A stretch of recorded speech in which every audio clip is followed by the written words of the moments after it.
लेकिन पंकज जी, पैगंबर के शान में गुस्ताखी भी तो ठीक नहीं है। अभी कौन सी सेंगर जी मतलब ने किस बात किताब पे? लिखी है द मोहम्मद करके, जो अभी मैंने जो रिसर्च की है, और मोहम्मद जो किताब लिखी है इसको लेकर सियासत भी बहुत हुई, और मुस्लिम धर्मगुरुओं ने इससे तीखी प्रतिक्रिया दी और कहा कि भाई इन्होंने पैगंबर की, मोहम्मद की शान में गुस्ताखी की है। धर्मगुरुओं ने इनके खिलाफ फिर से फतवे जारी कर दिए।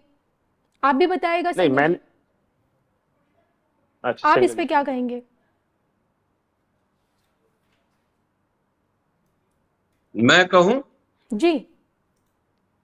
हाँ, देखिए, मोहम्मद किताब मैंने 307 इस्लामिक किताबों के हवाले से लिखी है।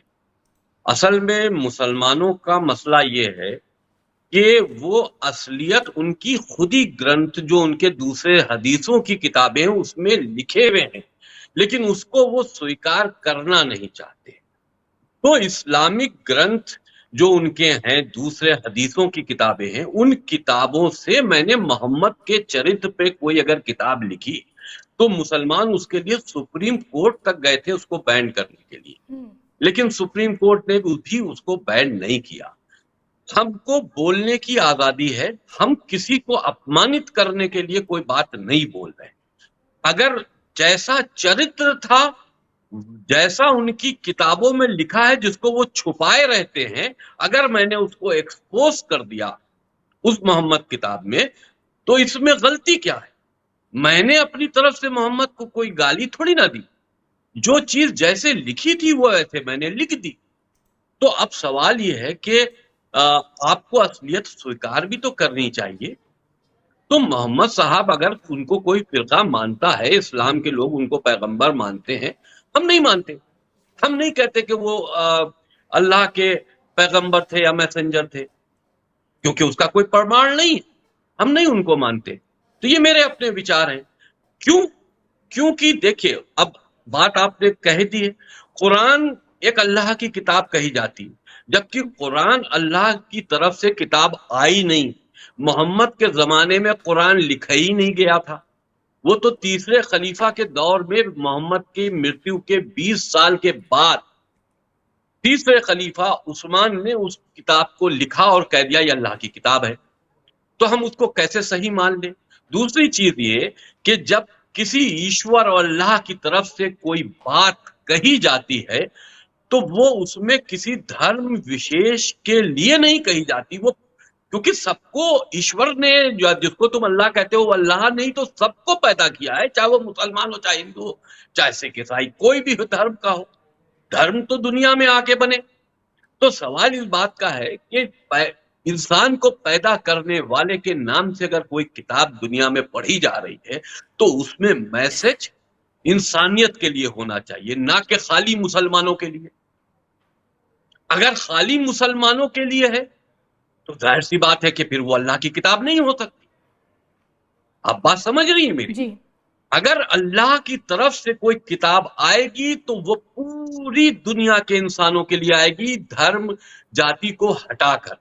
उनके लिए संदेश होंगे, इंसानियत के लिए संदेश होंगे। अल्लाह ये नहीं कहेगा कि जो मुसलमान है वही जिएगा और जो गैर मुसलमान है उसको काफिर समझकर उनसे जिहाद करो, उनको मार दो। उनको किसने पैदा किया? उनको भी तो पैदा तुम्हारे ही अल्लाह ने किया है, या उनका पैदा करने वाला कोई और था? तो जब ऐसी किताबें आएंगी तो उसको कैसे मान लिया जाए कि ये अल्लाह की किताब है, ये अल्लाह का मैसेज है? तो मेरे अपने मतभेद है, मेरे अपने विचार थे, क्योंकि मैंने इस्लाम में पढ़ा है, इस्लाम की किताबों को पढ़ा है। मैं समझता हूं कि कुरान अल्लाह की किताब नहीं है, एक मनगढ़ंत किताब है जिसको पढ़ने से सिर्फ कट्टरता पैदा होती है। एक धर्म को दूसरे धर्म से नफरत करता है, एक इंसान दूसरे इंसान से अगर उस मजहब का नहीं है तो नफरत करने का भाव पैदा होता है, इसलिए मैं उसका मुखालिफ हूं। पंकज जी देखिए, सेंगर जी हो या फिर नुपुर शर्मा हो, या फिर अभी महाराष्ट्र के एक महंत थे, उन्होंने एक टिप्पणी की थी पैगंबर को लेकर। हाल फिलहाल में डासना मंदिर के पीठाधीश्वर यति नरसिंहानंद जी ने भी टिप्पणी की। तो ये लोग जब सच्चाई बताते हैं, इस्लाम की सच्चाई बताते हैं, हम सनातनियों को इस्लाम से रूबरू कराते हैं, जो इस्लाम को मानने वाले लोग उन्हें समझाने की कोशिश करते हैं कि इस्लाम है क्या, कहाँ उसमें जो चीज़ गलत है। तो जब ये कुछ सच का आईना दिखाते समाज को, तो देश में तब बवाल क्यों मचता, आप मुझे बताइए। नहीं, देश की बात नहीं है, ये पूरी दुनिया में इस वक्त एक विमर्श चल रहा है कि जिसकी वजह से पूरी दुनिया में एक कोलाहल सा है, अशांति सी है, उसका उपाय क्या है। और अलग अलग तरीके के लोग अलग अलग देशों में, कोई स्वीडन में कुरान की प्रतियां जला रहा है, तो कोई अमेरिका में डोनाल्ड ट्रंप सा आदमी को खड़ा कर दे रहा है, वहां राष्ट्रपति बन जा रहा है। भारत में भी इस तरह का विमर्श चल रहा है और पूरी दुनिया की बात, क्योंकि परेशान तो हर कोई है। जो आज मुसलमान है वो भी परेशान है और जो नहीं है वो भी परेशान है कि इसका कैसे करे। अच्छा बताइए, कब तक लड़ेगा, किससे किससे लड़ेगा जी। और हमेशा जंग की हालत में रहेगा। और ऐसा कोई अल्लाह, मैसेंजर ऑफ गॉड या इस तरह का फरमान दे सकता है क्या कि तुम हमेशा लड़ाई ही करते रहो। अच्छा बताइए, ये कैसा जिहाद है कि बाजारों में बम लगा के भाग गए, स्कूलों में बम लगा दिया, बच्चों के बसों में लगा दिया। ये क्या है। और पश्चिम से लेके यूरोप से लेके अमेरिका तक, अरब से लेके अरब वर्ल्ड में भी इस बात को लेकर विमर्श चल रहा है। और वहीं से ये बात आई है कि क्या कुरान को वाकई पैगंबर मोहम्मद साहब ने लिखा या फिर बाद में किसी और ने लिखा, जो किसी युद्धग्रस्त क्षेत्र में हो, जिसकी मेंटलिटी एक फौजी की तरह हो, उसने तो नहीं लिखा। क्योंकि एक फौजी अगर कुछ लिखेगा तो उसकी अपनी सोच उसमें रहेगी कि मेरे अलावा सारे दुश्मन। और जो एक संत लिखेगा वो कुछ अलग तरीके से अलग बात लिखेगा, वो विश्व के कल्याण की बात लिखेगा। तो ये बहस है कि कुरान को लिखा किसने और क्या वक्त के अनुसार तब्दीलियां संभव है या नहीं है। उसमें बहुत सारे लोग कहते हैं कि नहीं, जो अभी चूंकि ह्यूमन रेस भी उस वक्त से काफी आगे बढ़ चुका है ना, समाज की संरचना बदल चुकी है, लोगों का विचार, तो क्या उस वक्त का जो लिखा हुआ हूबहू आज लागू किया जा सकता है। आप अपने यहां बताइए ना, सती प्रथा थी लेकिन आज समाज में है और मानेंगे इसे लोग? नहीं मानेंगे ना। तो मॉडिफिकेशन तो हमेशा होते ना चाहिए ना, परिवर्तन संसार का नियम है। गीता में हमें तो यही सिखाया गया है और जो ईसाइयत में भी यही है कि चेंज इज परमानेंट। दुनिया में एक ही चीज जो निश्चित है वो है बदलाव। पर ये कहते हैं कि नहीं, जड़ता मतलब जो है वही रहेगा, कुछ उसमें बदलाव नहीं, एक शब्द नहीं हटेगा, एक न जुड़ेगा। कि जब आप चेंज की बात करते हैं तो यही कारण है कि लोग आपका विरोध सारा वही झगड़ा है, बदलाव का झगड़ा है ये पूरा। आप जिस बदलाव को लाना चाहते हैं, जिसके लिए आपने इस्लाम को त्याग कर सनातनी बने हैं, उसको इतने गहराई से आपने समझा है, और जब आप ऐसी बातें करते तो लोग आपका विरोध करते हैं। देखिए, बहुत से लोग विरोध करते हैं, ज्यादातर लोग इस्लामिक विरोध करते हैं, लेकिन हमारी बात को समझने वाले भी बहुत लोग हैं। ऐसा नहीं, उनको कोई रास्ता नहीं है, भयभीत हैं, क्योंकि वो अगर इस्लाम को छोड़कर इन सारी चीजों को नकारते हुए किसी दूसरे धर्म में चले जाएं या दूसरी रीति रिवाज को अपनाने लगे तो उनका कत्ल कर दिया जाएगा। वही तो मैं कह रहा हूं, मेरी जगह अगर कोई दूसरा होता तो अब तक वो फिर वापस भाग गया होता। इतने दबाव बने, वो नहीं रह सकता था, जिंदा ही नहीं रह सकता। अगर जिंदा रहना है तो जाहिर सी बात है कि वो उसको अपने परिवार सहित फिर वापस आना पड़ेगा इस्लाम में। तो जैसा अभी कह रहे थे भाई साहब कि एक चीज वक्त के हिसाब से बदली जाती है। कोई भी इस्लामिक प्रथा हो, धार्मिक प्रथा हो, उसको वक्त अनुसार बदल देना चाहिए, क्योंकि उस वक्त के हालात कुछ होंगे, आज के हालात कुछ है।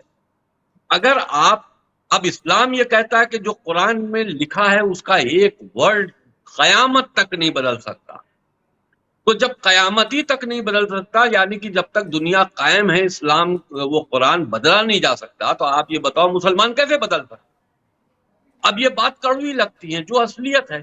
हम कहते हैं कि मान लो मेरी बात को हेट स्पीच मानते हो या हमारे ऊपर मुकदमे लिखवाते हो, हमारे साथ आप ही के चैनल के माध्यम से जितने भी इस्लामिक बड़े विद्वान हैं आके ये साबित करें कि कुरान अल्लाह की किताब है, सबूत के साथ साबित करें जी। माने कि इस्लाम जो है वो एक अल्लाह की तरफ से आया हुआ इस्लाम है जो हर इंसान के लिए है। हमारे साथ बैठे डिबेट करें, हम तो डिबेट करने को तैयार हैं।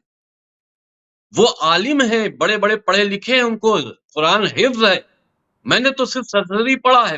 میں نے جو آج جو چیزوں پر ریسرچ کی ایک طرح سے ہم کہیں، جس کے تحت میں نے محمد کتاب لکھی، اگر محمد کتاب کو آپ پڑھیے تو میں نے اس چرتر کو اجاگر کیا ہے جس کے نام سے تم سمجھتے ہو کہ یہ اسلام ہے. اس کا اپنا ویکتیگت چرتر کیا تھا، تمہاری کتابوں سے اس کو اجاگر کیا. تو سوال اس بات کا ہے کہ میری اس کتاب کا جواب دو. ہم کو مارنے، ہماری گردن کاٹنے، میرا ہاتھ کاٹنے اور گلا کاٹنے سے کوئی فرق نہیں پڑے. یہ آپ بتاؤ، یہ 26 آیتوں کا معاملہ جب میں نے اٹھایا سپریم کورٹ میں نے ریٹ داخل کی، وہ خارج ہو گئی، لیکن دنیا کے پلیٹ فارم پر وہ 26 آیتوں کا معاملہ اٹھ گیا. آج ہم سے پہلے آپ بتاؤ کیا ان 26 آیتوں کے اوپر چرچا ہوتی تھی؟ لوگ ڈرتے تھے 26 قرآن کی آیت کے اوپر نکارنے سے. ہم نے 26 آیتوں کو نکارا. تو جب ہم نے نکار دیا تو آج آپ سوشل میڈیا پر دیکھو کتنے گروپس بن چکے ہیں ایکس مسلم کے، انہی آیتوں کے اوپر ڈسکشن شروع ہو گیا. ہم تو یہ چاہتے ہیں اسلام میں بدلاؤ تبھی ممکن ہے جب اسلام میں سوال پیدا ہوں گے، جب آنے والی نسل کے بچے اسلام کے اوپر خود سوال کریں گے کہ ایسا کیوں ہے. اسی لیے تو اسلام میں سوال منع ہے کہ جو لکھا ہے وہی مانو. آپ بول نہیں سکتے، اس پر سوال نہیں کر سکتے. لیکن اگر ہمیں اسلام کے ماننے والوں کو درست کرنا ہوگا تو ان کے بچوں کے ذہنوں میں اسلام میں جو لکھا ہے اس پر سوال پیدا کرنا یا اس پر بولنا جیسی اسٹیج لا کر کھڑی کرنی پڑے گی. ذاکر نائک دیکھیے کیسا آگ اگلتا تھا، پاکستان میں گیا، اس کی کتنی فضیحت ہو گئی جی. کیونکہ پاکستان میں اس سے سوال ہو گئے. ذاکر نائک کوئی اسکالر نہیں ہے، وہ بے وقوف بناتا ہے. یہاں پر اس کو لوگوں نے، یہاں اس کے لوگ خود ہی، جب اس کا پروگرام چلتا تھا اس کے خود کے لوگ ہوتے تھے جو سوال کرتے تھے، وہ اپنا الٹا سیدھا جواب دیتا تھا، سناتن کو ماننے والوں کو بے عزت کرتا تھا. لیکن جب وہ پاکستان گیا، جنرل پبلک کا سامنا کیا، تو جنرل پبلک کے بچوں نے اس سے جو سوال پوچھے تو اس کا وہ جواب نہیں دے پایا، کوئی جواب نہیں دے سکتا. ہاں، ایسے ہی بچے ہم کو اپنی کمیونٹی میں پیدا کرنے ہوں گے، اسلام کے ماننے والوں میں پیدا کرنے ہوں گے جو سوال کریں. وقت کے حساب سے اگر اسلام جیسے گرنتھ کے اوپر سوال پیدا ہوں گے تو مولوی اپنا منہ چھپائیں گے، کیونکہ ان کی دکانیں پھر دکھے گا کہ وہ بند ہو رہی ہیں. اور اسلام کی کٹرتا اگر صرف ختم ہو سکتی ہے تو اگر بچے اس پر سوال پیدا کرنے لگیں گے، یعنی کہ اسلام کی وہ مونوپولی کے سوال نہیں کر سکتے، اگر وہ مونوپولی آپ توڑ دو گے اور اس پر سوالیہ نشان پیدا کر دو گے تو یہ چیزیں بدلاؤ سمبھو ہے. جیسا ہم چاہ رہے ہیں کہ اسلام میں بدلاؤ ہو، یہ سمبھو ہے. اور یہ اسلام کے ماننے والے خود بدلاؤ لائیں گے، یہ اور کوئی نہیں لا سکتا. یہ میرا اپنا ماننا ہے، لیکن ہم کو ان کو بتانا چاہیے. آج ہم سناتنی ہیں لیکن ہم اسلام کے بارے میں لوگوں پر بتاتے ہیں، تو میرا مطلب ہی یہی ہے کہ سمجھو اسلام کیا ہے. جب سمجھو گے تبھی سوال کرو گے، اور جب سوال کرو گے اور مطمئن نہیں ہوگے، سنتشٹ نہیں ہوگے، تو تم کو خود اسلام کی اصلیت پتا چلے گی.